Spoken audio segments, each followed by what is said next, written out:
स्वच्छतेच्या माध्यमातून गावातील घाण आणि अस्वच्छता साफ करणारे आणि आपल्या प्रभावी कीर्तनाच्या माध्यमातून समाजाच्या मनातून अंधश्रद्धेची घाण साफ करणारे कर्मयोगी संत गाडगे महाराज हे शिकलेले नव्हते, पण वैज्ञानिक दृष्टिकोनातून असणारे प्रसिद्ध महान समाजसुधारक होते.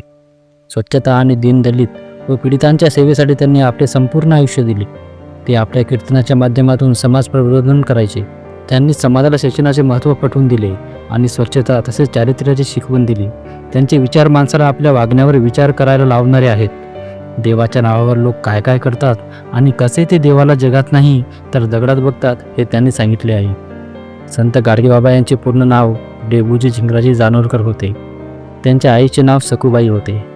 सर्व लोक त्यांना गाडगेबाबा, गाडगेबुवा, गोधरेबुवा या नावाने ओळखायचे.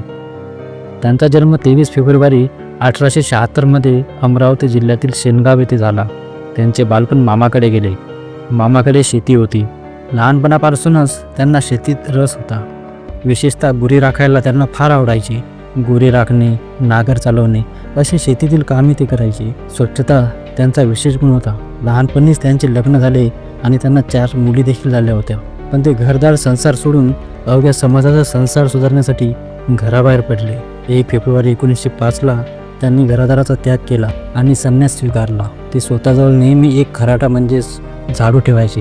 अंगावर गोधडी, फाटके तुटके कपडे आणि हातात एक फुटलेले गाडगे असा त्यांचा वेश असायचा. त्यामुळे लोक त्यांना गाडगेबाबा म्हणू लागले. ते ज्या गावी जायचे ते गाव झाडून स्वच्छ करायचे आणि नंतर कीर्तनाच्या माध्यमातून समाजाचे अज्ञान, अंधश्रद्धा, अनिष्ट रूढी परंपरा दूर करायचे काम करायचे. त्यांचे उपदेश साधे, सरळ व सर्वांना कळणारे असत. ते म्हणायचे की देव दगडात नाही तर माणसात आहे. त्यांनी ग्राम स्वच्छता व समाज प्रबोधनाबरोबर सामाजिक कार्यसुद्धा केले. त्यांनी 1908 पूर्णा नदीवर घाट बांधून घेतला. 1925 मूर्तिजापूर येथे गोरक्षण कार्य केले. धर्मशाळा तसेच विद्यालय देखील बांधली. पंढरपूरमध्ये चोखामेळा धर्मशाळा बांधली. गोरगरीब जनतेसाठी दवाखाने बांधली. गरीब, अनाथ व अपंग लोकांसाठी अन्न व वस्त्राची सोय केली. तसेच कुष्ठरोगी यांची देखील सेवा केली. लोकसेवेच्या या प्रवासातच त्यांचे अमरावतीजवळ वळगाव येथे 20 डिसेंबर 1956 रोजी निधन झाले. या सत्पुरुषाची समाधी अमरावती येथे आहे. अमरावती विद्यापीठाला गाडगेबाबांचे नाव देऊन संत गाडगेबाबा अमरावती विद्यापीठ असे नामकरण करण्यात आले आहे. तर मित्रांनो, हा व्हिडिओ तुम्हाला कसा वाटला कमेंटमध्ये नक्की कळवा.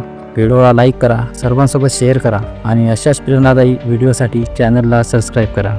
धन्यवाद.